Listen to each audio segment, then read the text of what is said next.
বিয়ের ৪ বছর হতে চলেছে কিন্তু আমরা এখনো একদিনও মুভি দেখতে যাইনি। তো এটাই সত্য। তো কালকে হঠাৎ প্ল্যান হলো সন্ধ্যার সময় যে চলো আজকে তোমাকে মুভি দেখাতে নিয়ে যাবো। তো নতুন একটা মুভি এসেছে 'ধুরন্ধর'। তো সবাই জানো তো ওইটাই দেখাতে নিয়ে যাবো। তো আমি তো খুশি, খুশি রেডি হয়ে গেলাম। আর কালকে অনেকটাই ঠান্ডা ছিল। তো ঠান্ডা হলে কি হবে, ঘুরতে তো হবেই। তো বেরিয়ে পড়লাম। তো আমরা গিয়েছি সিটি সেন্টারে বলাকা মুভি হলে। তো অনেকটাই আগে চলে গিয়েছি। সময় তো আর কাটছে না। তো এদিক সেদিক একটু ঘোরাঘুরি করছি, একটু ফটোশুট করছি। আর আমাদের শো ছিল ৭টায়। তো ৭টা বাজতে আরও অনেকটাই সময়। তো কী করব, টিকিট কেটে গিয়েছি, একটু টিকিটের তো টাকা শোধ হতে হবে। তো এদিকে ফটো তুলে নিচ্ছি, ভিডিও করে নিচ্ছি। আর একটু খেয়ে নিয়েছি কফি, কারণ আমরা সন্ধ্যায় বেরিয়ে গেছি, ঘর থেকে চা খেয়ে যাইনি, তাই একটু কফি নিয়ে নিয়েছি।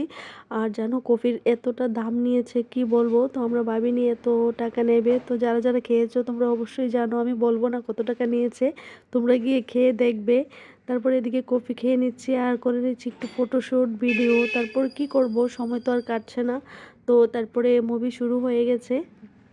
আর প্রথমে আমরা দুজনেই ছিলাম, দেখো সিনেমা হল একদম ফাঁকা।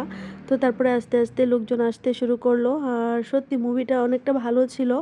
আর গেহরা হুয়া যে সংটা, ওই সংটা প্রিয় মানুষের সাথে বসে দেখতে তো সত্যি মানে অসাধারণ। তো অনেক ভালো লাগছিল। আর বিয়ের আগে অনেকবার গিয়েছি মুভি দেখতে, কিন্তু বিয়ের পরে এই ফার্স্ট টাইম। তো হয়তো তোমরা বিশ্বাস করবে না, কারণ অনেক জায়গায় যাওয়া হয় কিন্তু মুভি দেখতে যাওয়া হয়নি। তো এই গানটা মানে সত্যি অনেকটা ভালো লেগেছে। তারপরে মুভি শেষ হতে হতে প্রায় 10:30 বেজে গেছে।